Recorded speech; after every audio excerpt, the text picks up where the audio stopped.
सभी लोगों का स्वागत है आज के क्लास में। अच्छा लगे तो आप लोग इसको ज़रूर शेयर करिए ताकि अन्य लोग भी इसका लाभ उठा सकें। तो राधा अष्टमी की बहुत सारी शुभकामनाएं आप सभी लोगों को। तो आज हम राधा रानी की जो पद है, स्थान और फिर उनका गुण और उनके प्राकाट्य और उनकी कृपा के बारे में संक्षेप में वर्णन करेंगे। तो हम सभी लोगों को श्रीमती राधा रानी से उनकी कृपा के लिए याचना करनी चाहिए, प्रार्थना करनी चाहिए। इसका मतलब ये है कि हम में जो कुछ भी है वो सब कुछ जो है पूर्ण हृदय के साथ, समर्पण के साथ जो है उनके प्रियमान भगवान कृष्ण की सेवा में लगना है। मतलब राधा रानी की एक्चुअल जो कृपा है वो यही कि भगवान कृष्ण की सेवा में लगना। तो राधा रानी की जो प्रकृति है वह अविभाज्य है। कृष्ण से वो अलग नहीं है, बल्कि वो कृष्ण की अंतरंगा शक्ति हैं। तो भगवान की अंतरंगा शक्ति भगवान से अलग नहीं है। और एक बार फिर से हम बताना चाहेंगे भगवान की अंतरंगा शक्ति, भगवान की जो शक्ति है उनसे अलग नहीं है। भगवान की शक्ति और भगवान शक्ति और शक्तिमान दोनों में कोई अंतर नहीं है, अलग नहीं है। तो फिर इस तरह से जैसे जैसे कि सूर्य की चमक और सूर्य दोनों को अलग नहीं किया जा सकता है। सूर्य जो है चमक के बिना नहीं रह सकते हैं और जो है चमक के बिना सूरज नहीं रह सकते हैं। तो सूरज, चमक के बिना सूरज नहीं और सूरज के बिना चमक नहीं। उसी तरह से राधा और कृष्ण जो है, श्रीमती राधा रानी के बिना कृष्ण नहीं मिल सकते हैं और कृष्ण के बिना राधा रानी नहीं मिल सकती हैं। तो ये दोनों ही एक दूसरे के पूरक हैं और भगवान की वो आह्लादिनी शक्ति हैं। आह्लादिनी शक्ति का मतलब कि जो उनको प्लीजर, आनंद देने वाली जो शक्ति हैं वो है आह्लादिनी शक्ति, श्रीमती राधा रानी। तो राधा रानी के गुण के बारे में हम थोड़ा सा बताना चाहेंगे कि श्रीमती राधा रानी कृष्ण की आकर्षण की प्रतिरूप हैं। भगवान कृष्ण का नाम जो है मदन मोहन है और उनको मदन का मतलब कि जो कामदेव को भी आकर्षित कर सके। मदन मतलब कामदेव, और जो कामदेव को भी आकर्षित करे वो है मदन मोहन। मोहित करने वाला, किसको मोहित कर ले? कामदेव को मोहित कर ले। यानी कि सभी भौतिक आकर्षणों को जो आकर्षित करने वाला है वो कामदेव है, और जो कामदेव को भी मोहित कर ले वो भगवान कृष्ण है। और श्रील कविराज, कवि कृष्णदास कविराज गोस्वामी जो है वो जो उनके द्वारा जो रचित है गोविंद लीलामृत, उसमें जो है वो डिस्क्रिप्शंस में बताते हैं कि श्रीमती राधा रानी की जो मादा तोता थी और फिर भगवान कृष्ण के जो नर तोता था, इन दोनों के बीच में एक जो है आपस में चर्चा हो रही है। तो जो कृष्ण का जो नर तोता है वो जो है मादा तोते से कहता है कि हे मेरी प्यारी साड़ी। कृष्ण के बांसुरी हैं और वो ब्रह्मांड के सभी महिलाओं को जो है मंत्र मुग्ध कर लेते हैं, अर्थात आकर्षित कर देते हैं। वो स्टंट हो जाती हैं, इस तरह से मंत्र मुग्ध कर लेते हैं। और वो सभी गोपियों को, सुंदर जितनी भी सुंदर गोपियां हैं उनको वो आनंद देते हैं, उनका आनंद लेते हैं। और उसके साथ साथ जो है वो कामदेव को भी मंत्र मुग्ध कर देते हैं। उनकी महिमा का गुणगान मुझे करने दे। लेकिन जो राधा रानी के जो मादा तोता है वो बोलती है कि उनके गुणों का वर्णन इस प्रकार से मिलता है कि राधा रानी जो है वो मदन मोहन मोहिनी है और वो के रूप में करती है कि भगवान जो है मदन मोहन है, लेकिन राधा रानी जो है मदन मोहन मोहिनी है, अर्थात जो कृष्ण को भी मोहित कर ले वो है मदन मोहन मोहिनी। तो श्रीमती राधा रानी का स्नेह, उनकी उत्तम सुंदरता और अच्छे व्यवहार और उनकी कलात्मक नृत्य, कीर्तन और उनकी काव्य रचना इतनी आकर्षक है कि वे कृष्ण के मन को, अर्थात उनके चित्त को भी हल लेती हैं, जो कि भगवान कृष्ण ब्रह्मांड के हर किसी को मोहित कर लेते हैं और उनको मोहित करने वाली श्रीमती राधा रानी है। फिर वो आगे अब हम बताते हैं कि कैसे जो है श्रीमती राधा रानी का प्राकट्य हुआ था। तो बहुत ही विनम्र समायोजन में, बहुत ही विनम्र रूप से उनका प्रकट हुआ था। श्रीमती राधा रानी का प्राकट्य जो है रावल में हुआ था, और बहुत ही अद्भुत वर्णन किया गया हुआ है कि जो उनके माता पिता जो थे, कीर्तिदा और वृषभानु, ये महाराज नंद और यशोदा माँ के फ्रेंड भी थे। और वो पिछले जीवन काल में जो है भगवान माधव की पत्नी अर्थात लक्ष्मी जी को अपनी बेटी के रूप में प्राप्त करने के लिए बहुत ही महान तपस्या की हुई थी।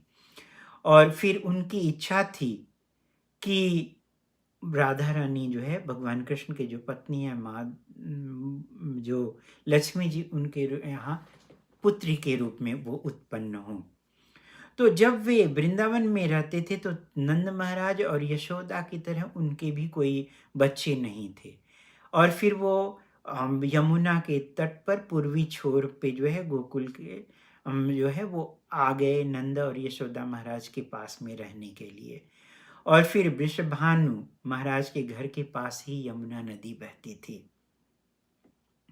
और उसके बाद जो अभी जो है वो नदी एकदम सूखे बिस्तर की तरह से हो गई कि ये लगता है कि हाँ कोई नदी का पार्ट है यहाँ पे, लेकिन गंगा जी वहाँ से ऑलमोस्ट 1-2 किलोमीटर दूर वो चली गई हुई, लेकिन वो नंद महाराज के सॉरी वृषभानु महाराज के ठीक पीछे ही वो बहती थी जो है। और फिर एक दिन की बात है कि महाराज वृषभानु बहुत जल्दी सुबह उठे और फिर उसके बाद जो है यमुना जी में स्नान करने के लिए निकल पड़े। और फिर जब वो बाहर निकल रहे थे तो फिर उसके बाद उन्होंने देखा कि चांद के चमक के समान जो है एक कमल का फूल जो है खिला हुआ है। और फिर उसके बाद वो उसकी तरफ आकर्षित हुए, और उसके बाद फिर वो जानना चाहे कि अरे ये तो मेरे घर के पीछे, मैंने ऐसा कभी देखा नहीं है। तो फिर वो देखने के लिए लालायित हुए, और जब वो जा रहे थे तब वहाँ पे ब्रह्मा जी प्रकट हुए और उन्होंने बताया कि ये कमल ही आपकी बेटी का जो है प्राकाट्य स्थान है, और आपने पिछले जन्म में उनको पुत्री रूप में प्राप्त करने के लिए तपस्या किया हुआ था, तो इसलिए जो है वो पुत्री रूप में जो है राधा रानी प्रकट हुई हैं, और आप जो है इनको बेटी के रूप में स्वीकार करिए, ये कमल ही आपकी बेटी का जन्म स्थान है। और इसलिए आप इनको जो है बहुत अच्छी तरह से इनकी देखभाल करिए।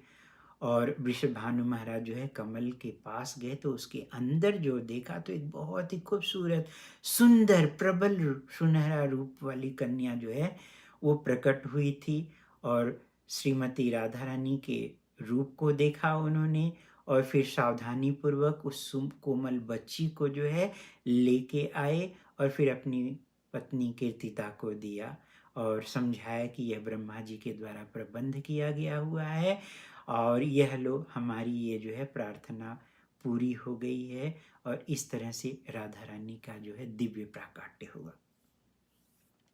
राधा रानी भगवान कृष्ण से 11 मंथ पहले ही आई हुई थी, प्रकट हुई थी, और उनका इच्छा था कि जब वो प्रकट हों तो भगवान कृष्ण को पहले देखें।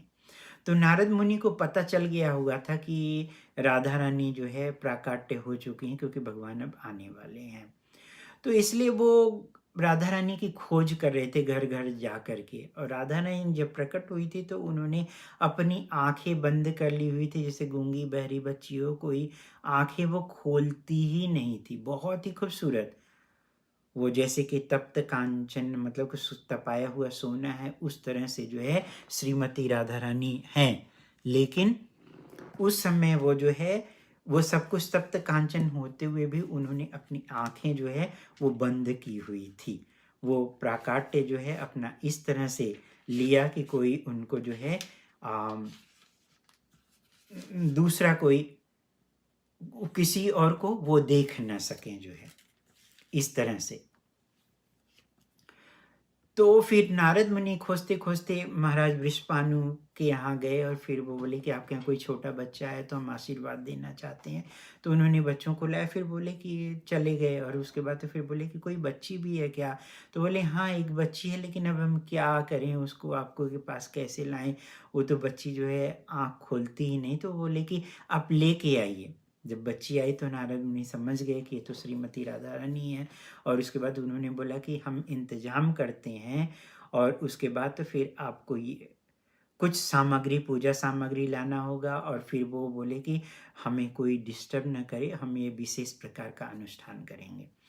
फिर राधा रानी का उन्होंने अच्छे से जो है पूजा अर्चना किया अकेले में। उसके बाद फिर महाराज वृषभानु को बोले कि आप जो है अपने घर पे एक बड़ा भोज रखिए और उसके बाद तो फिर उसमें नंद महाराज को और भगवान कृष्ण को बुलाइए और फिर उसके बाद तो फिर आपकी बच्ची जो है वो आंखें खोलेगी और बोलेगी भी। तो इस तरह से उसके बाद तो फिर जब नंद बाबा को बुलाया उन्होंने और भगवान कृष्ण आए, तो यहाँ पे सभी लोग, बड़े लोग आपस में बात कर रहे थे। तो भगवान कृष्ण खोजते खोजते राधा रानी को उनके रूम में पहुँचे और उनके पालने के पास जब गए हुए हैं तब उनको देखा। तो फिर राधा रानी ने आंखें खोली और सबसे पहले भगवान कृष्ण का दर्शन किया और उसके बाद तो फिर उन्होंने रोना शुरू किया। तो सभी लोग आए और खुशी से जो है झूम होने लगे कि वाह, ये जो है कितना अच्छा जो है दृश्य है जो है। तो इस तरह से श्रीमती राधा रानी के प्राकट्य की थोड़ी सी कथा हमने बताने की कोशिश की है। और उसके बाद तो फिर राधा रानी की कृपा कैसे प्राप्त किया जाए, ये भी सबसे महत्वपूर्ण बात है। तो ये जो मैं बात कर रहा हूँ, ये रमप्पा स्वामी महाराज ने 2005 में राधा अष्टमी पर अपना प्रवचन दिया गया हुआ था, उसमें से मैं ये विवरण का संक्षिप्त विवरण दे रहा हूँ। तो एक जो श्रीमती राधा रानी जो है भगवान की आह्लादिनी शक्ति हैं, अर्थात भगवान को आनंद देने वाली उनकी प्लीजर पोटेंसी है, इसलिए वह कृष्ण की भक्ति प्रदायनी है। राधा रानी की कृपा के बिना जो है कृष्ण की कृपा नहीं मिल सकती है। तो केवल उनकी कृपा से ही कोई कृष्ण के मधुर लीलाओं की आंतरिक साम्राज्य तक पहुंच सकता है। तो कहने का जो तात्पर्य ये है कि भगवान की कृपा तभी ही मिल सकती है जब कोई जो है श्रीमती राधा रानी की कृपा को प्राप्त करे, तभी ही कोई भगवान के जो आंतरिक प्रेम का जो साम्राज्य है वो प्राप्त कर सकता है, नहीं तो नहीं प्राप्त कर सकता है। ये बहुत ही महत्वपूर्ण बात है। और वृंदावन की प्रकृति यह है कि हर कोई कृष्ण से वहाँ प्रेम करता है। वहाँ पे कोई भी ऐसा नहीं जो कि कृष्ण से प्रेम न करता हो। और फिर चाहे वो गाय हो, चाहे वो ग्वाल बाल हो, चाहे जो है गोपियाँ हों, चाहे बुजुर्ग हो, चाहे पेड़ पौधे हो, पक्षी हो, जंगली जानवर हो, नदी हो, पर्वत हो, हर कोई कृष्ण से प्रेम करता है। और सबसे बड़ा दुर्भाग्यशाली जो आत्मा हो के रूप में जो हम सब यहाँ पे देवी धाम में जो ये 14 भुवन है, ये हम सब संघर्ष कर रहे हैं। लेकिन इस संघर्ष से छुटकारा तब मिलेगा जब हम श्रीमती राधा रानी की कृपा सीधे तौर पे प्राप्त करेंगे, तो हम लोग सीधे भगवत धाम को जा सकते हैं। तो ये राधा रानी की कृपा से ही हमें कृष्ण की कृपा मिलेगी, तब हम भगवत धाम को जा सकते हैं। तो इसलिए हम सभी लोगों को प्रे करना है श्रीमती राधा रानी से कि कृपा करके जो है आप हमें अपनी कृपा दीजिए। और कृपा का मतलब ये है कि सब कुछ हृदय से जो है समर्पित भाव से उनके प्रिय मान कृष्ण की सेवा में लगना, यही उनकी एक्चुअल कृपा है। और श्रील रूप गोस्वामी क्या कहते हैं इस बारे में? तो वो कहते हैं कि भक्ति के लिए उम्मीदवार की योग्यता का प्रश्न का उत्तर है कि कौन क्वालिफाइड पर्सन है। तो प्रश्न का उत्तर है कि यहाँ ईमानदारी दिया गया हुआ है, और जिसे कि हम वास्तव में आप चाहते क्या हैं और कृष्ण हमारी ईमानदारी की का परीक्षण करेंगे कि आप वास्तव में चाहते क्या हैं, कृष्ण चाहते हैं या माया चाहते हैं। और प्रभुपाद जी ने जो शिक्षाएं दी हैं उनका संक्षिप्त विवरण यही है कि आप हमें जो है वाकई कृष्ण चाहिए। और अगर कोई परेशानी हो तो क्या होगा, क्या वास्तव में आप परेशानियों को से परे ले जाना चाहेंगे, क्या वास्तव में आप ईमानदार हैं, क्या आप थोड़ा इंद्रिय तृप्ति चाहते हैं या थोड़ा कृष्ण चाहते हैं, या कोई जो है पूर्ण रूप से कृष्ण को चाहता है। कोई कृष्ण ये टेस्ट करना चाहते हैं कि क्या वास्तव में आप कृष्ण को चाहते हैं। तो फिर अगर नहीं, मैं इंद्रिय तृप्ति नहीं चाहता हूँ, ये प्रश्न आएगा, और मैं आपको चाहता हूँ, तो जो बहुत ही ईमानदार है वो कृष्ण उनको खुद को स्वयं को देते हैं, ये भगवान कृष्ण बताते हैं। तो यहाँ पे ईमानदारी ही योग्यता है। तो श्रीमती राधा रानी का जो प्रार्थना है वो है, तप्त कांचन गौरांगी राधे वृंदावनेश्वरी, वृषभानुसुते देवी प्रणमामि हरि प्रिये। मैं उन राधा रानी को प्रणाम करता हूँ जिनकी शारीरिक कांति पिघले हुए सोने के सदृश है, अर्थात तपाए हुए जो मोल्टन जो गोल्ड है उसके समान है, जो वृंदावन की महारानी है। आप राजा वृषभानु की पुत्री हैं और भगवान कृष्ण को अत्यंत प्रिय हैं। तो ये श्रीमती राधा रानी का प्रणाम मंत्र है। और थोड़ा सा हम जो है राधा रानी के बारे में नरोत्तम दास जी ने स्तव माला में लिखा हुआ है कि कैसे उनकी कृपा हमें प्राप्त करनी चाहिए। राधे जय जय माधव दयिते, राधे जय जय माधव दयिते, गोकुल तरुणी मंडल महिते, गोकुल तरुणी मंडल महिते। हे राधे, हे माधव की प्रिया, गोकुल की सब तरुणियों द्वारा वंदित देवी, आपकी जय हो, आपकी जय जयकार हो।